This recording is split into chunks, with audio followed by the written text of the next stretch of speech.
नमस्कार, आप देख रहे हैं दिल्ली ग्लो न्यूज और मैं हूं आपके साथ सपना। चलिए रुक कर लेते हैं आज की बड़ी खबरों की ओर। भाजपा सांसद सुधांशु त्रिवेदी ने कहा, भारत में विश्व एआई शिखर सम्मेलन का आयोजन हो रहा है।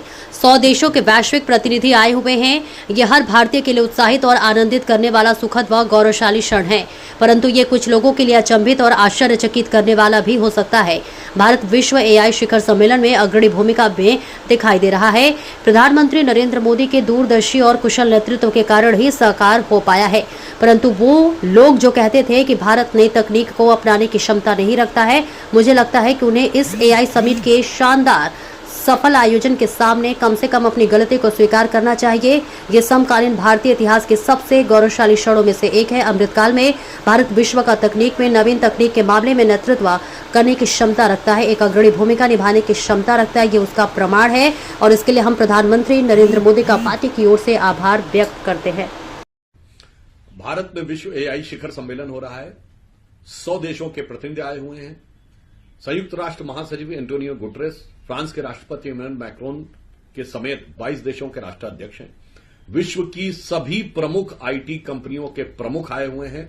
अर्थात भारत आर्टिफिशियल इंटेलिजेंस के मुख्य संवाहक, आयोजक और अग्रणी राष्ट्र के रूप में स्थापित होता हुआ दिखाई पड़ रहा है।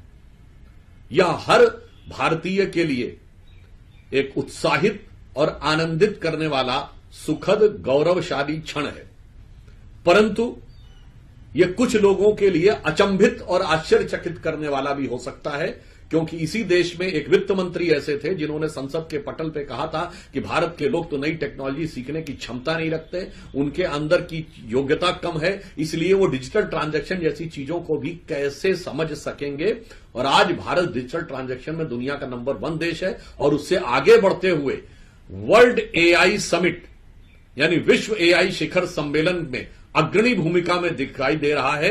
यह प्रधानमंत्री श्री नरेंद्र मोदी जी की दूरदर्शी और कुशल नेतृत्व के कारण संभव हुआ है और इसे साकार करने के लिए आईटी मिनिस्टर अश्विनी वैष्णव जी और उनकी टीम ने प्रधानमंत्री जी के इस संकल्पना को साकार रूप देने में बहुत अच्छा सराहनीय प्रयास किया है।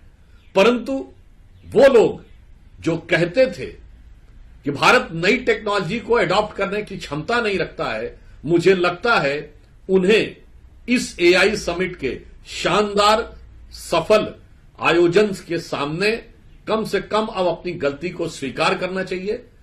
यह समकालीन भारतीय इतिहास के सबसे गौरवशाली क्षणों में से एक है और अमृतकाल में भारत विश्व का टेक्नोलॉजी में और सबसे नवीन टेक्नोलॉजी में नेतृत्व करने की क्षमता रखता है, एक अग्रणी भूमिका निभाने की क्षमता रखता है। यह उसका प्रमाण है और इसके लिए हम प्रधानमंत्री श्री नरेंद्र मोदी जी के प्रति आभार व्यक्त करते हैं पार्टी की तरफ